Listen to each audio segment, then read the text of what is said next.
Ouais, ça va venir. Faut juste que j'ai une petite map de ce que je veux dire, là. Mon nom est Stanley Norris et je suis professeur de yoga. J'enseigne sur la plateforme studiobiz.tv.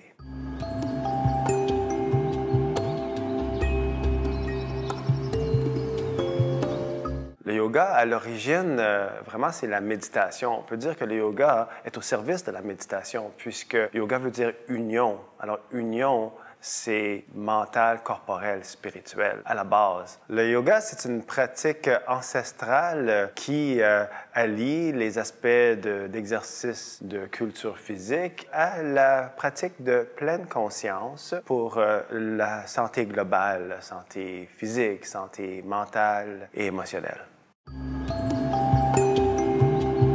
Yoga veut dire union, des forces opposées. On pense à le chaud, le froid, le masculin, le féminin, la force, la détente. Quand on travaille les forces opposées avec le yoga, on travaille les étirements, les contractions, toutes ces forces opposées qui travaillent, ça fait travailler notre système nerveux. Réponse sympathique, la réponse parasympathique, réponse stress, réponse détente. Alors, c'est comme un accordéon, hein? Et puis, tout ça, bien, en travaillant les forces opposées, la respiration, l'inspiration, l'expiration, eh bien, ce que ça fait, c'est que ça nous amène ultimement dans un équilibre. Et avec cet équilibre-là, notre corps, il retrouve un état d'homéostatie, un état où est-ce qu'il peut regagner ses forces, où est-ce qu'il peut se renforcer, se renouveler, où est-ce qu'on retrouve la croissance, le développement. Et donc, au niveau de la vitalité, on retrouve nos plus hauts niveaux de vitalité. Alors, ça nous amène clarté mentale, ça nous amène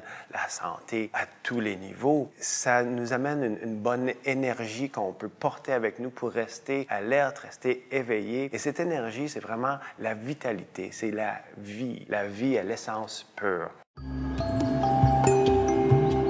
Le yoga a évolué beaucoup depuis ses origines. Le yoga original, ce que je fais maintenant, la posture assise, mes yeux fermés, c'est en fait la méditation. Mais puisque c'est exigeant de simplement s'asseoir et rien faire, bien, au courant des millénaires, l'homme est devenu de plus en plus agité et occupé. Il y a des sages qui ont réalisé que c'était trop difficile de s'asseoir puis rien faire, fait qu'ils ont développé des postures. Alors, depuis ce temps-là, bien, si on se rapproche à aujourd'hui, il y a toutes sortes de pratiques de yoga. La pratique du yoga évolue de ce qui est la méditation à des pratiques qui sont très, très lentes, dans lesquelles on demeure dans les postures très longtemps et on fait très peu de postures, à des pratiques qui sont très vigoureuses, d'enchaînement en continu. Alors, tout est là. Dans le yoga, il y a quelque chose pour tout le monde. J'ai été introduit au yoga quand j'habitais à Dubaï en 2002 par un maître, genre gourou. C'était pour moi une expérience hilarante dans laquelle à peu près tout le monde riait parce que c'était un homme avec un sens de l'humour extraordinaire, une grosse barbe, qui comprenait à peu près rien qu'il disait. Je trouvais que c'était trop flyé pour moi, puis je suis jamais retourné jusqu'à ce que j'ai eu un événement déclencheur. C'était en fait un épuisement physique. Je travaillais fort dans le milieu des affaires à Dubaï à ce moment-là. J'étais très actif aussi sur le plan social. Puis il est venu un moment que je dormais pas gros, je dormais plus très bien. J'étais trop fatigué pour aller au gym. Alors je me suis dit, bon, je vais faire quelque chose d'autre, là, au moins quelque chose qui est bon pour la santé. Et puis j'ai trouvé le yoga comme alternative. Je me suis dit, bon, ben, je vais au moins rester souple. Une souplesse que j'avais obtenue des arts martiaux des années avant. Une variation du yoga où justement on bougeait très peu, on se déposait dans les postures longtemps, dans un environnement plein de chandelles, avec des petites musiques douces, le son d'une fontaine d'eau. Bon, alors c'était un petit peu New Age. Et puis ça m'a fait beaucoup de bien, ça m'a permis de mieux dormir parce que ça a calmé le système nerveux. Puis après ça, ben, 6 mois plus tard, j'étais remis de mon épuisement et puis j'ai pu faire des pratiques plus vigoureuses. Alors j'ai continué, maintenant ça fait presque 20 ans. Les bienfaits de la pratique de yoga peuvent être ressentis long après la pratique. C'est ce qui fait qu'on devient souvent accro à la pratique de yoga parce qu'on se sent vraiment bien. Le yoga a des effets durables sur notre système nerveux. À la base, c'est ce qui se produit dans notre corps, c'est que notre système nerveux se calme. On n'est peut-être pas prêt au début de s'asseoir et simplement de méditer, par exemple, de se calmer le système nerveux en étant immobile. Donc, on bouge. On bouge autant qu'on veut, dépendant de la pratique qu'on cherche. Mais ce mouvement fait qu'on peaufine le corps, on travaille le corps comme on ferait une pâte prêt à mettre au four. Et donc, en travaillant le corps, en tordant, en comprimant, en étirant, eh bien, le corps est prêt au niveau du système nerveux pour atteindre un niveau de profonde détente. Et donc, en fin de pratique, on se libère des tensions et on se libère des stress associés avec les tensions qu'on porte dans le corps. Donc, les effets sont durables, long terme. On porte avec nous souvent les bienfaits long après la pratique, long de la journée, mais des jours qui suivent, jusqu'à ce qu'on sente, boum, les bienfaits sont plus là, puis là, on veut revenir à la pratique, et on veut revenir. Et donc, ça devient quelque chose qu'on intègre de façon régulière, et je vous le souhaite.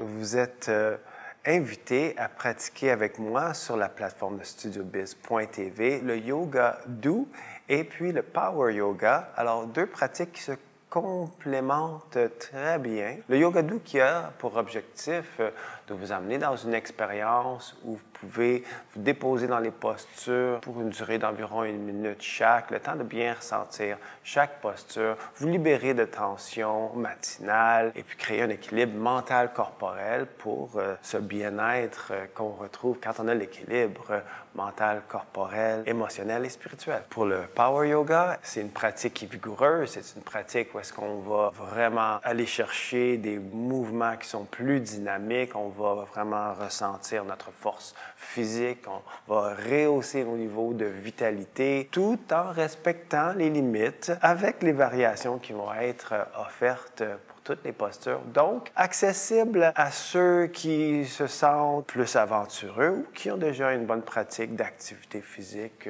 quelle que ce soit.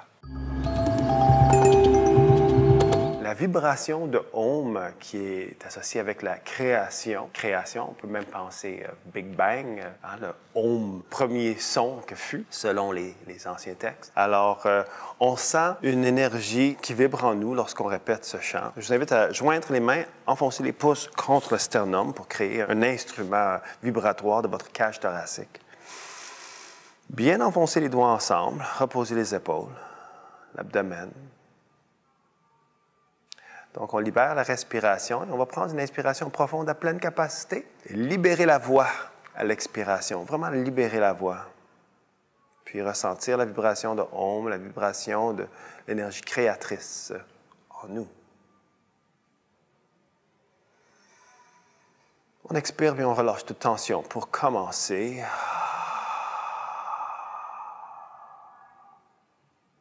Précède d'une inspiration profonde.